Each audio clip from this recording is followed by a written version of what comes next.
इसको समझो।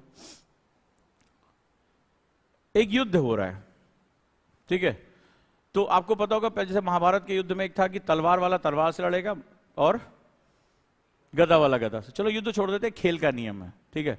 अब खेल जो हो रहा है वो हॉकी का है। हॉकी के खेल के नियम अलग होते हैं। हॉकी का खेल है, आप क्रिकेट बहुत अच्छा खेलते हो, आप क्रिकेट बहुत अच्छा खेलते हो और आपको हॉकी के नियमों की नॉलेज नहीं है। आपको किसी ने बता दिया खेल ही तो है, खेल लोगे। अब आप क्रिकेट से सीधे किस में घुस गए? हॉकी में। वो स्टिक ऐसे पकड़ के चल रहे हैं और आपको ऐसे पकड़ के खड़े होने की आदत है, दोनों का मामला अलग है। आप जैसे ही सामने गेंद देखते हो घुमा देते हो, उनको गेंद को हॉकी के साथ लेके चलना पड़ता है। तो क्या करोगे इस खेल के मैदान में? क्या करोगे खेल के मैदान में?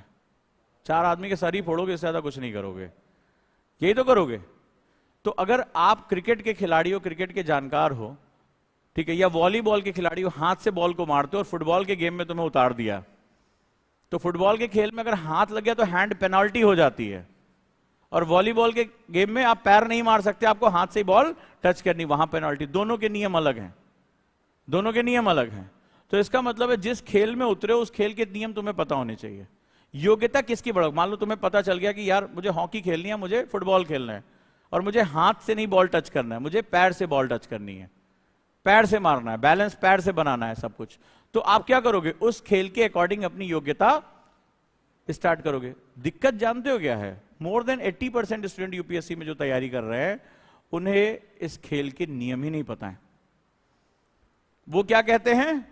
मुझे एग्जाम की तैयारी करनी है, यही बोलते हैं, मुझे एग्जाम देना है। कैसे बोलते हैं? 2024 में मुझे एग्जाम देना है, 2025 में मुझे एग्जाम देना है। अच्छा, एग्जाम इस देश में इसका भी है, इसका भी है, इसका भी है, क्या सभी बराबर हैं? इसमें केवल पीसीएम पूछा जाएगा, इसमें केवल पीसीबी पूछा जाएगा, फिजिक्स केमिस्ट्री बायो, इसमें जो आपका डोमेन सब्जेक्ट होगा केवल इससे पूछा जाएगा। क्या ये बराबर है? और सेम माइंड सेट के साथ हम यहां आ जाते हैं तो क्या होता है हमारा? हमें यही नहीं पता होता है कि इस एग्जाम की रिक्वायरमेंट क्या है। एबिलिटी बढ़ाओगे कैसी? मान लो तुमसे किसी ने कहा यार फुटबॉल का खेल है, तुमने कहा वॉलीबॉल जैसे होता है वैसे, वो भी दोनों बोले क्या होगा चाचा? तो चाचा मतलब जो हमारे मठाधीश होते हैं, कई सालों से तैयारी कर, अबे बोले बॉल से खेली जाती है। अच्छा, तो वॉलीबॉल के खिलाड़ी ने प्रैक्टिस बढ़ा दी, 2-3 घंटे और एक्स्ट्रा प्रैक्टिस करने लगा, और पता चला जिस दिन उतरा तो उस दिन पता चला ये मैच तो पैर से खेला जाता है, और प्रैक्टिस आपने बढ़ा दी, क्या होगा? तो आप क्या पूछते हैं सर कितने घंटे पढ़ना चाहिए? आप क्वेश्चन क्या करते हो? कितने घंटे? वॉलीबॉल का खिलाड़ी कहे सर मैच क्या बहुत तगड़ा है, कोच ने कहा हाँ बिल्कुल बहुत तगड़ा है। अच्छा सर मैं अभी 5 घंटे प्रैक्टिस करता हूं, मैं 8 घंटे प्रैक्टिस शुरू। बोला हाँ बेटा करो, शाबाश, आशीर्वाद, ठीक है। और बेटे ने क्या किया? 8 घंटे प्रैक्टिस करना शुरू कर दिया। लेकिन प्रैक्टिस कर किस चीज की रहा है वो? वॉलीबॉल की। और मैच कौन सा है? जीत जाएगा, मेहनत उसको जिता देगी। कहते हैं ना हार्ड वर्क का कोई भी सब्स्टिट्यूट नहीं होता है, कर लिया हार्ड वर्क। तो जो आप ये क्वेश्चन पूछते हो कि सर कितने घंटे पढ़ें, क्वेश्चन पहले ये पूछो किस एग्जाम के लिए पढ़ें। मैं क्या अपने इस एग्जाम का नेचर समझता हूं? मुझे एग्जाम का नेचर पता है, स्टेप्स पता है? क्या ये ग्रेजुएशन का पेपर है कि पिछले 10 साल के क्वेश्चन लगा लिए, कुंजी पढ़ ली, बी कॉपी सी कॉपी भर दी तो पास तो हो ही जाओगे? क्या ये किसी खास डोमेन का एग्जाम है? नहीं। करंट अफेयर्स की कोई था नहीं है कहां से क्या चीज आएगी, जनरल स्टडीज की कोई था नहीं है कहां से कहां तक जाएगा, तो इसका कोई डोमेन सब्जेक्ट है नहीं। तो आप अगर ये कहते हो कि हार्ड वर्क करेंगे, सपनों में जान रखेंगे, ये सब बातें तुमने बहुत सुनी होगी मोटिवेशन इंडस्ट्री में, दिल लगा के पढ़ो, फौलाद पिघला दो, ये सब तुमने बहुत कहानियां सुनी होंगी। सपनों में अगर जान है तो ऊंची ये उड़ान है, इस तरह की बहुत शायरियां भी सुनी होंगी तुमने।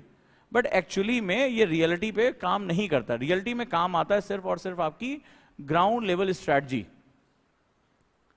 तो हमारी बात ये निकल कर आई कि भाई अभी तक जो हमने डिस्कशन किया कि आपको पता होना चाहिए मेरी दुकान कहां है, यानी जो मुझे चाहिए उसके लिए मेरी जगह कौन सी है। दूसरा आपको यह पता होना चाहिए कि चाहत किसे कहते हैं और डिमांड किसे कहते हैं। डिमांड के लिए मुझे क्या करना पड़ेगा? अपनी योग्यता बढ़ानी पड़ेगी, मुझे अपनी योग्यता उसके हिसाब से रखनी पड़ेगी। अगर मुझे चाहिए कि मेरा पूरा सपना पूरा हो तो मुझे उसी हिसाब से आउटपुट देना पड़ेगा। अब तुम्हारे उस दौरान क्या होगा? मान लो इस समय तुम्हें शादी ब्याह में जाने की बड़ी आदत है, यारी दोस्ती है, रिलेशनशिप में हो, ठीक है, बहुत सोशलाइट हो, सोशल मीडिया पे भी हर 15 मिनट में अपनी फोटो अपलोड करते हो, तो अब तुम ये सारी चीजें चाह रहे हो और तुम्हारा जो लक्ष्य है वो तुमसे कह रहा है कि नहीं, मुझे केवल और केवल यही एफर्ट चाहिए, तो तुम्हें वो सब क्या करना पड़ेगा? छोड़ना पड़ेगा, क्योंकि मुझे अपनी एबिलिटी बढ़ाने के लिए अपना कॉन्सेंट्रेशन चाहिए। फिर तीसरी जो बात हुई इंपॉर्टेंट, वो है एबिलिटी किसके लिए। पहले इस एग्जाम का नेचर तो समझो, ये है क्या, क्योंकि एबिलिटी पता चला तुमने वो पुराने काम में बोला अच्छा रुको 12 घंटे पढ़ लेते हैं, आईएएस बन जाएंगे, कहीं इंटरव्यू में पढ़ लिया था, वो टॉपर था वो 12 घंटे पढ़ता था। लेकिन सवाल है कि 12 घंटे पढ़ने वालों की कमी पड़ी है, पढ़े हुए, लेकिन सिलेक्शन क्यों नहीं हो रहा है? क्योंकि वो 12 घंटे में क्या पढ़ना है, एबिलिटी किस चीज के लिए निकालनी है, इसके बारे में वो सोच नहीं रहे। इतनी फोटोज में सिर्फ बहुत से ऐसे स्टूडेंट हैं जो सेकंड डिविजनर हैं, इनके माँ बाप को भी इनसे उम्मीद नहीं थी कि ये कभी जिंदगी में सक्सेस होंगे, जिन्होंने पैदा किया, लेकिन इन्होंने वो लाइन ड्रॉ कर दी। क्यों? क्योंकि उन्होंने इस एग्जाम की रिक्वायरमेंट को समझ लिया कि मुझे कैसे इसको क्रैक करना है। और बहुत से स्टूडेंट मेरे पास आते हैं गाइडेंस लेने के लिए, जिनको लगता है कि डे वन अरे